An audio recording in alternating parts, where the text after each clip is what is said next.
اعوذ باللہ من الشیطان الرجیم بسم اللہ الرحمن الرحیم۔ ناظرین کرام، معاشرے میں بہت ساری برائیاں ایسی ہیں کہ جو روز بروز جنم لے رہی ہیں اور ان کے اندر اضافہ ہوتا چلا جا رہا ہے۔ میں اور آپ مل کر درد دل کے ساتھ ہم کوشش کریں تو ان کو اگر مکمل جڑ سے ہم ختم نہیں کر سکتے تو بہت حد تک ان کے اندر کمی لائی جا سکتی ہے۔ میں سمجھتا ہوں کہ اس میں اویئرنیس کی کمی ہے، لوگوں تک یہ معلومات شیئر کی جائیں اور یہ پیغام پہنچایا جائے۔ ہو سکتا ہے کہ ہمارے شیئر کرنے سے، یہ پیغام پہنچانے سے کسی میرے بھائی کی اصلاح ہو جائے،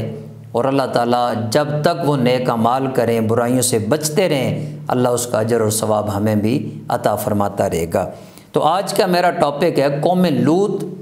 ان پر کس وجہ سے عذاب آیا اور کیا عذاب اللہ تعالیٰ نے اس قوم کو دیا۔ تو یاد رکھیں وہ بھی ہماری طرح اللہ کی ایک مخلوق تھی، اور اللہ تعالیٰ نے ان کو پیدا کیا، اللہ تعالیٰ نے ان کو نعمتیں دی، اپنا کرم کیا، اللہ تعالیٰ نے بے شمار مہلتیں ان کو عطا فرمائی۔ تو اللہ تعالیٰ کی یہ سنت کریمہ ہے کہ آپ فی الفور کسی قوم پر عذاب نازل نہیں فرماتے، انہیں موقع دیتے ہیں، انہیں توبہ کا موقع دیا جاتا ہے، ان کی اصلاح کی جاتی ہے، اور جب کسی طرح سے وہ نہ مانے، کتاب آ گئی، اس کی ہدایت کو بھی تسلیم نہ کریں، اللہ کے پیغمبر آ جائیں اور وہ پیغام دیں، اس کو بھی تسلیم نہ کریں، اور جب انہیں ہر طرح سے ڈرایا جائے، خوشخبریاں دی جائیں، بشارتیں دی جائیں، اللہ کے عذاب سے ڈرایا جائے، جنت کی بشارتیں دے کر سمجھایا جائے، کسی طرح سے قوم نہ مانے تو پھر اللہ تعالیٰ اس قوم پر عذاب نازل کرتے ہیں۔ ناظرین کرام، بہت بھیانک یہ حقائق ہے اور بہت بھیانک انجام ہے قوم لوط علیہ السلام کا۔ اس قوم کے اندر ایک بہت بڑی برائی یہ تھی کہ یہ ہم جنسوں کے ساتھ اپنی شہوت پوری کرتے اور بدکاری کرتے، مرد مرد کے ساتھ اور نوجوان خوبصورت لڑکوں کے ساتھ یہ اپنی نفسانی خواہشات کو پورا کرتے، حالانکہ اللہ نے اس سے منع فرمایا ہے، اسلام نے اس سے منع فرمایا ہے، اور یہ بدکاری انتہائی بدترین فعلوں میں سے ایک فعل ہے، یہ انتہائی برے کاموں میں سے ایک برا کام ہے، اور یہ اللہ کی نافرمانیوں میں سے ایک بڑی نافرمانی ہے، اور اللہ کی ناراضگی کا سبب بننے والے اعمال میں سے ایک برا عمل ہے جس سے اللہ کریم نے منع فرمایا۔ اور یہ شیطان ابلیس نے اس قوم کے اندر سب سے پہلے رائج کی، ایک ہجڑے نوجوان خوبصورت مرد کی شکل میں جا کر ان لوگوں کو بدکاری کی دعوت دی، اور جب ان کے اندر یہ عادت پڑ گئی، اللہ نے اپنے پیغمبر لوط علیہ السلام کو اس قوم کی طرف ہدایت دے کر بھیجا، اور انہیں یہ پیغام دیا کہ یہ وہ کام ہے جس سے اللہ ناراض ہوتا ہے، اور یہ وہ کام ہے جس سے اللہ کا عذاب اترنے کا خدشہ ہے۔ اس لیے قوم، آپ کے لیے اللہ تعالیٰ نے ایسی آپ کی نفسانی خواہش کے لیے جائز طریقوں کو اللہ کریم نے اس آپ کے اندر رائج کیا ہے، نکاح ہے، شادی ہے،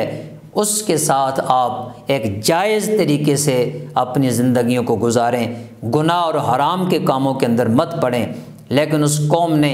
اللہ کا پیغام بھی جھٹلا دیا، اللہ کے پیغمبر کی بات کو بھی جھٹلا دیا،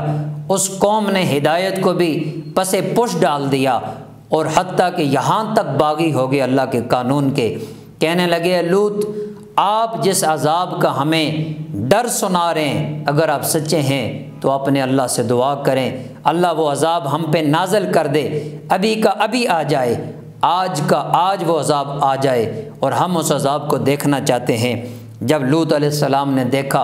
کہ یہ خوبصورت بچوں کے ساتھ، خوبصورت نوجوانوں کے ساتھ اور لڑکوں کے ساتھ اپنی شہوت پوری کر رہے ہیں اور اس عذاب کو دعوت دے رہے ہیں جو اللہ نے ان کے سروں پہ لا کے کھڑا کر دیا ہے، تو عالی مرتبہ سامعین، اللہ کے پیغمبر نے کیا فرمایا؟ رب سرنی علی القوم المفسدین۔ آپ نے عرض کی، اے اللہ اس فسادی قوم پر ان کے مقابلے میں تم میری مدد فرما، جو عذاب یہ مانگنا چاہ رہے ہیں، اللہ اگر یہ باز نہیں آتے، ہدایت ان کے نصیب میں نہیں ہے، تو اللہ وہ عذاب ان کو دکھا دے۔ تو عالی مرتبہ سامعین، جب اس قوم پر عذاب آیا